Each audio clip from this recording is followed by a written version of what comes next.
Bismillahirrahmanirrahim. Assalamualaikum warahmatullahi wabarakatuh.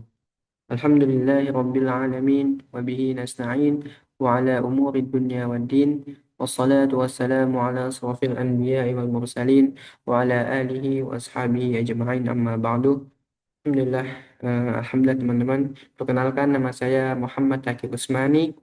Saya dari kelas Ilmu Al-Quran dan Tafsir semester 5. Kali ini saya akan membuat video untuk tugas ujian tengah semester dengan mata kuliah hadis-hadis ahkam.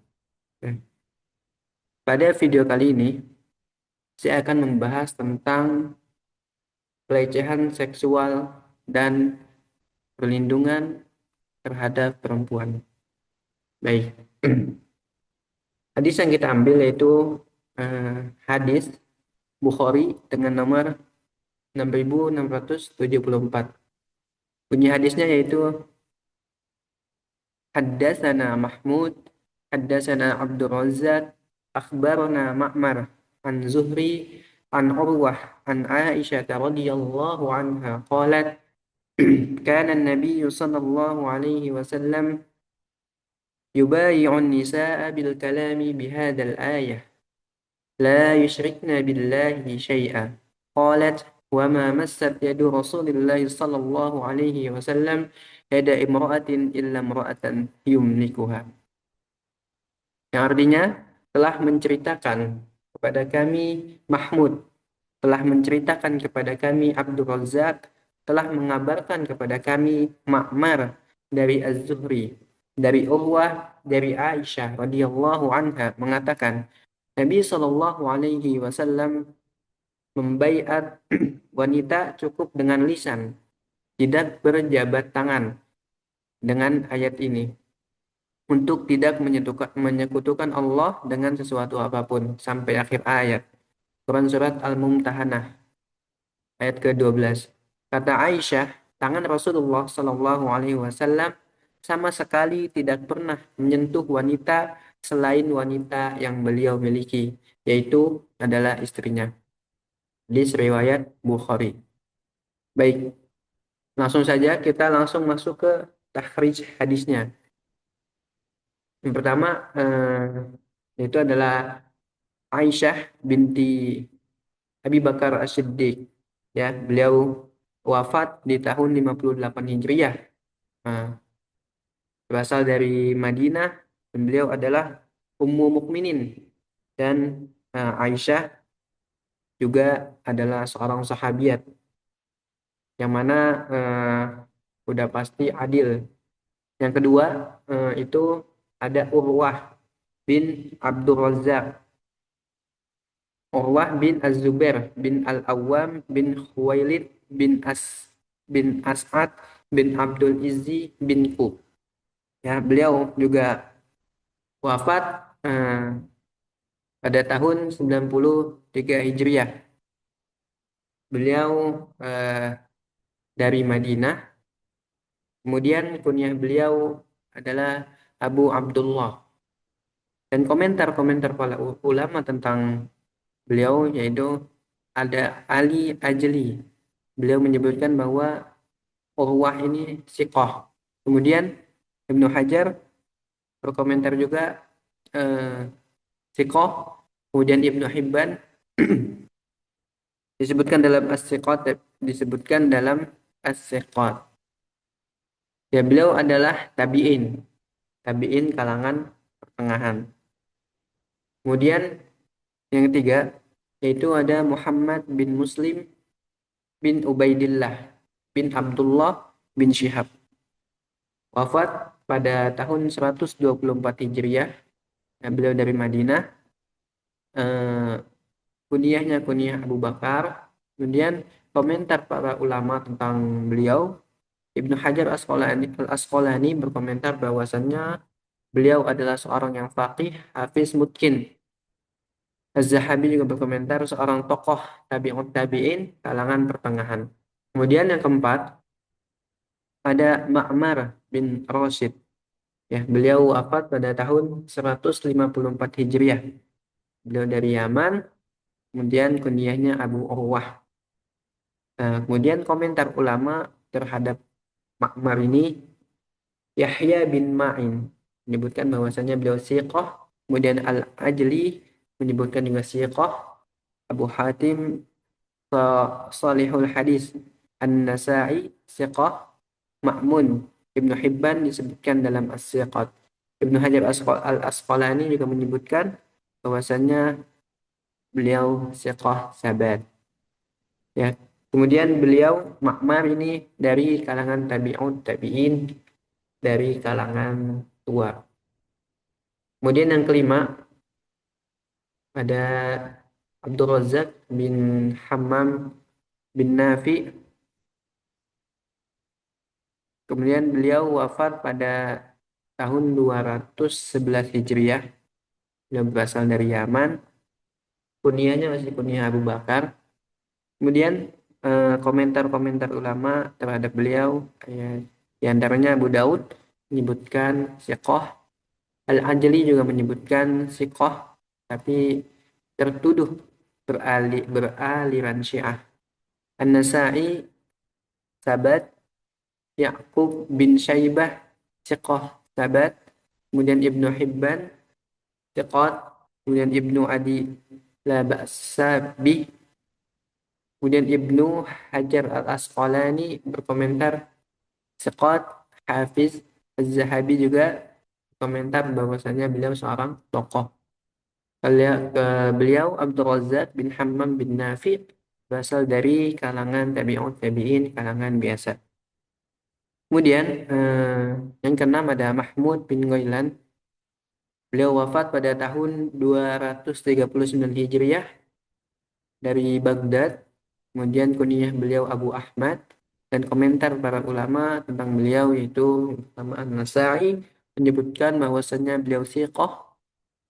Kemudian Ibnu Hibban menyebutkan beliau disebutkan dalam As-Siqat. Kemudian Maslamah bin Qasim menyebutkan siqah.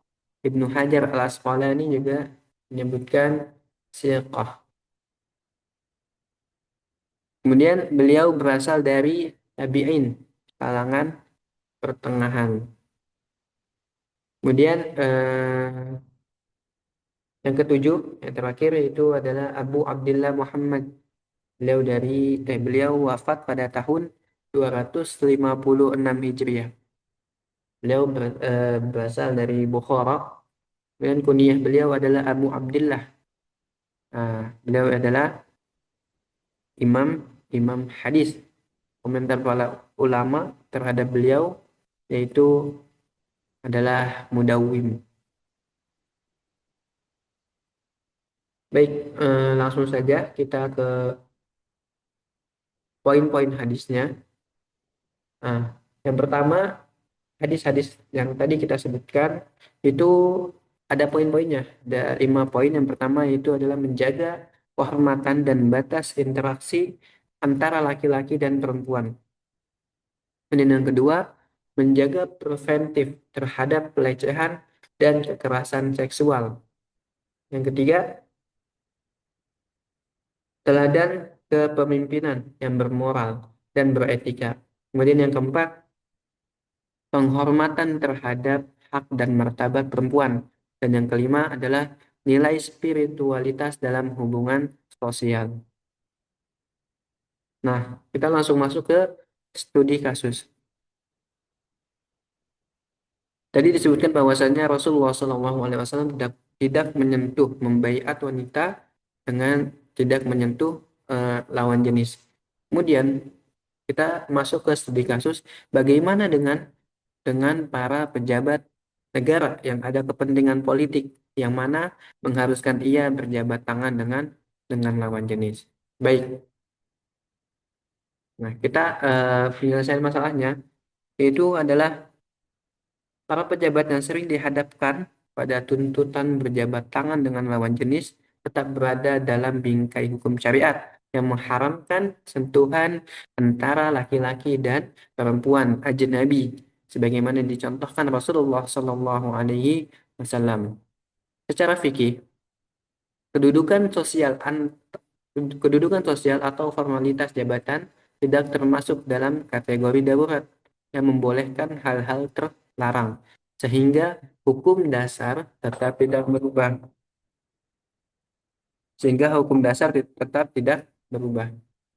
Namun, bagian kecil ulama kontemporer membuka peluang keringanan dalam kondisi tertentu, seperti apabila penolakan berjabat tangan dapat menimbulkan fitnah besar atau kerugian diplomatik atau gangguan serius terhadap tugas negara. Meski demikian, pendapat ini tetap mensyaratkan bahwa jabat tangan tersebut tidak mengandung syahwat, ya, dan dilakukan hanya sekilas dan hanya karena memang kebutuhan mendesak. Sikap yang paling sikap yang paling baik dan aman bagi pejabat muslim adalah menghindari jabat tangan dengan cara yang tetap sopan dan terhormat, seperti mengucapkan salam, meletakkan tangan di dada, atau memberi hormat kecil. Dengan demikian, pejabat tetap dapat menjaga prinsip agama sekaligus mempertahankan etika profesional di hadapan publik.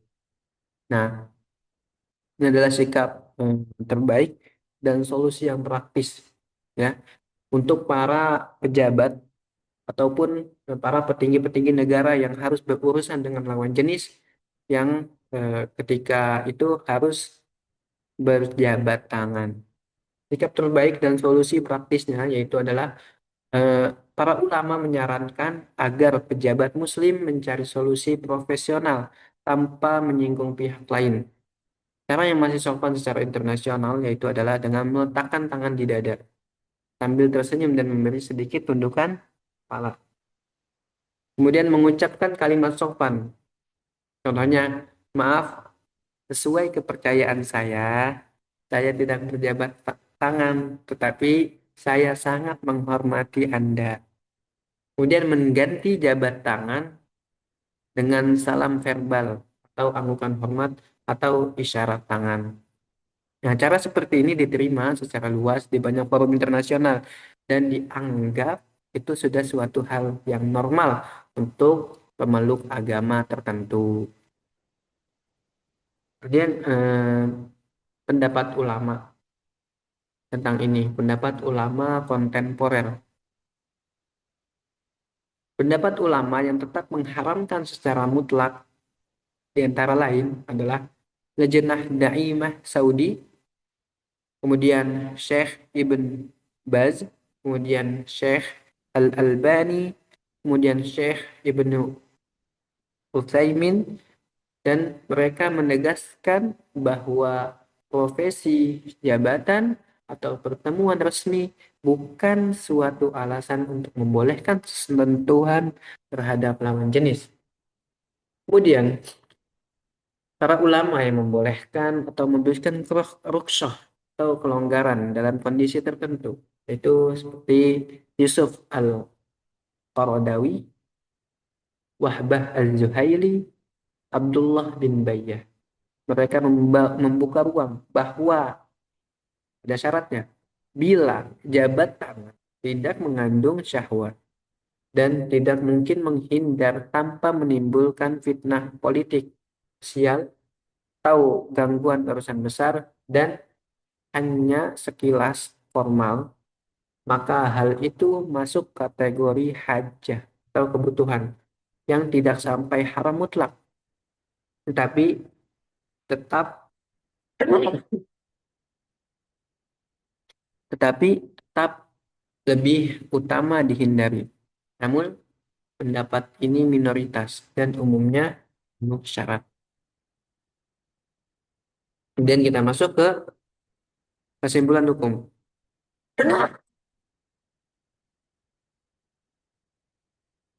Kesimpulan hukum dari berjabat tangan terhadap lawan jenis untuk para pejabat negara ataupun para petinggi-petinggi komunitas yang mengharuskan berjabat tangan dengan lawan jenis. Keempat mazhab secara umum sepakat bahwa berjabat tangan dengan lawan jenis ajnabi adalah terlarang. Mazhab Hanafi memandangnya tidak boleh dan makruh. makruh tahrim. Meski sebagian ulama memberi sedikit rincian dalam kondisi aman dari fitnah. Kemudian mazhab Maliki menegaskan hukumnya haram karena membuka pintu fitnah. Dan kemudian mazhab Syafi'i salah satu mazhab yang paling ketat dengan hukum haram mutlak, baik ada syahwat maupun tidak.